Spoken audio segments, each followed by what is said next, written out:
কোটা সংস্কার আন্দোলনকালে new market এলাকায় নিহত হন পাপোশের দোকানের কর্মচারী শাহজাহান আলী। তাকে হত্যার অভিযোগে নিউ মার্কেট থানায় মামলা দায়ের করেন তার মা আয়েশা বেগম।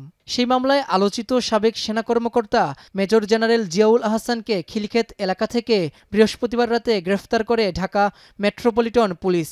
গত ৬ আগস্ট চাকরি থেকে অব্যাহতি পাওয়া এই সেনা কর্মকর্তাকে অধিকতর জিজ্ঞাসাবাদের জন্য রিমান্ডের আবেদন করে ঢাকা মেট্রোপলিটন ম্যাজিস্ট্রেট আদালতে তোলা হয় শুক্রবার বিকেলে। আদালতে জিয়াউল আহসানের ১০ দিনের রিমান্ড আবেদন করে গোয়েন্দা পুলিশ। এ সময় আসামিপক্ষের আইনজীবী রিমান্ড আবেদনের বিরোধিতা করেন। তাছাড়া আদালতে জিয়াউল আহসান আত্মপক্ষ সমর্থন করেন। দুই পক্ষের আইনজীবীদের যুক্তিতর্ক শেষে ৮ দিনের রিমান্ড মঞ্জুর করেন ম্যাজিস্ট্রেট আরাফাতুর রাকিবের আদালত। উনি গণহত্যার আসামি, ওনার বিরুদ্ধে জেনোসিসের অভিযোগ আছে। এরকম আসামির কোনো প্রকার সাংবিধানিক অধিকার থাকে না, তিনি কোনো প্রকার সাংবিধানিক অধিকার ভোগ করতে পারেন না।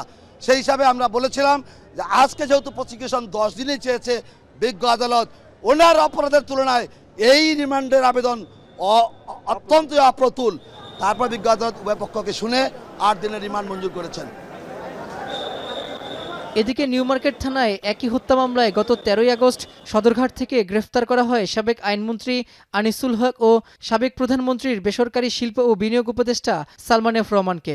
১৪ই আগস্ট তাদের আদালতে তোলা হলে তাদেরকেও ১০ দিনের রিমান্ড দেন আদালত। রাব্বি হোসেন, এখন, ঢাকা।